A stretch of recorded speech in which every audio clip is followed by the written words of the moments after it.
There are many examples of innovation in the pre-colonial period that actually caught the attention of Christian missionaries.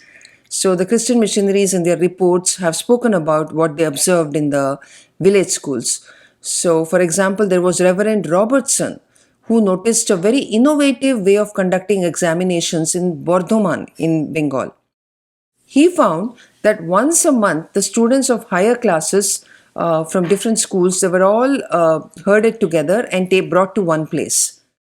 The top student of one school asked a question to the top student of another school.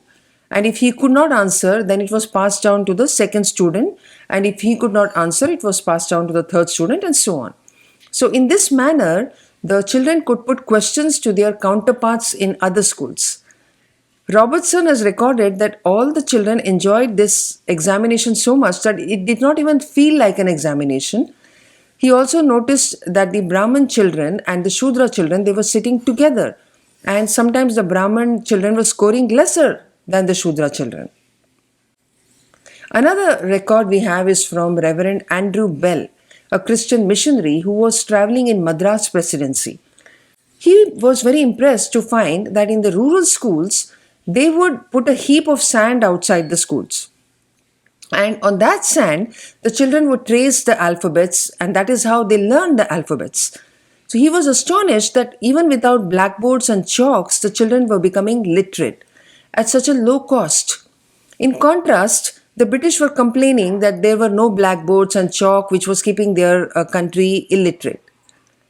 Also, Mr. Bell saw that the older children in the Madras schools were teaching the younger children when the teacher was not around.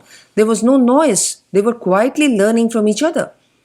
So he liked the system so much that he called it the Madras method, and he introduced it in British schools. So it was very successful. After Dr. Bell published his paper on the Madras method, he was in great demand to introduce this to other schools.